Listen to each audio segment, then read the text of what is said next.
Je suis avec Alban Chénion, responsable de la communication et des publics au Musée d'Art et d'Histoire du Havre.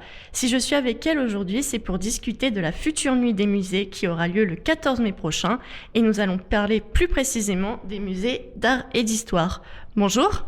Bonjour. Pouvez-vous d'abord nous expliquer ce que c'est la nuit des musées ? La Nuit européenne des musées, exactement, est un grand événement qui a lieu sur toute l'Europe, qui a été lancé en France en 1981. Au Havre, vous avez 5 musées qui participent, les 5 musées du Havre, le MUMA, le Muséum et, en ce qui nous concerne, les musées d'art et d'histoire, donc c'est-à-dire la Maison de l'Armateur, l'Hôtel du Bocage de Bléville et l'Abbaye de Graville.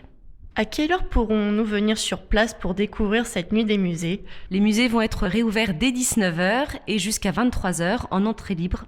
Est-ce qu'il faut réserver pour accéder au musée d'art et d'histoire pour cette nuit-là particulièrement ? Alors tout dépend le musée que vous souhaitez visiter. Donc pour la Maison de l'Armateur, c'est effectivement des visites guidées un petit peu particulières. Les réservations sont à prendre sur place à partir de 19h. Et pour les autres musées, l'Hôtel du Bocage et l'Abbaye de Graville, c'est sans réservation particulière. Quelles sont les activités prévues pour la Maison de l'Armateur ? Alors pour la Maison de l'Armateur, il faut savoir que donc, déjà pour les musées d'art et d'histoire, on a prévu une grande thématique autour du jeu. Donc ce sera une grande soirée jeu qui vous sera proposée sur les 3 musées. À la Maison de l'Armateur, on va voir des visites dites cocottes en papier, où les visiteurs vont mettre à défi le conférencier et vice-versa. Et pour patienter, un grand memory géant est prévu sur le parvis de la Maison de l'Armateur. Et pour ce qui est de l'Hôtel du Bocage de Bléville ? À l'Hôtel du Bocage de Bléville, c'est une soirée pirates et corsaires, pirates contre corsaires. Ce sera autour de Michel-Joseph du Bocage que sera proposée cette soirée jeu avec une grande roue à tourner à l'entrée du musée pour gagner différents lots. Et dans les étages, vous pourrez redécouvrir et rejouer en famille autour d'un jeu qui reprend tout le grand voyage que Michel-Joseph du Bocage a fait jusqu'en Chine.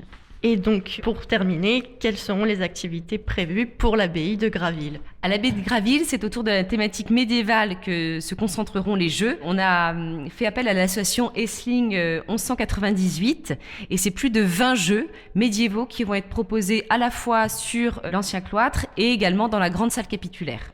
À qui va s'adresser particulièrement toutes ces activités pour cette nuit des musées ? Alors on est sur un public famille, des plus petits jusqu'aux plus grands. Les conférenciers, les animateurs vont s'adapter à toutes les différentes tranches d'âge. Hormis les activités proposées que vous nous avez citées, est-ce que l'on pourra se rendre dans les musées d'art et d'histoire, mais de manière plus libre ? C'est le cas pour l'Abbaye de Graville et l'Hôtel du Bocage, où les musées seront en visite libre. Alors à l'Hôtel du Bocage, c'est l'ensemble du musée qui pourra se visiter librement pendant la soirée. À l'Abbaye de Graville, c'est une partie du musée qui le sera, puisque nous sommes également en montage d'exposition à ce moment-là. Est-ce que du coup ces visites elles seront libres ou on pourra quand même compter sur des guides pour nous entourer ? Alors les visites seront libres à l'Abbaye de Graville et l'Hôtel du Bocage de Bléville. Elles le seront guidées à la Maison de l'Armateur. Est-ce que c'est important pour les musées d'art et d'histoire du Havre de participer à cet événement de la nuit des musées ? Oui, c'est un des grands événements nocturnes proposés sur le territoire national, européen même. C'est effectivement un rendez-vous qu'on ne rate pas chaque année. Et quel a été votre rôle dans l'organisation de cet événement ? C'est avec l'ensemble du pôle des publics qu'on a mis en place cette programmation autour du jeu, faire vivre différemment les musées et pouvoir proposer à un public qui est parfois un petit peu différent à l'occasion de la nuit des musées, une programmation tout public.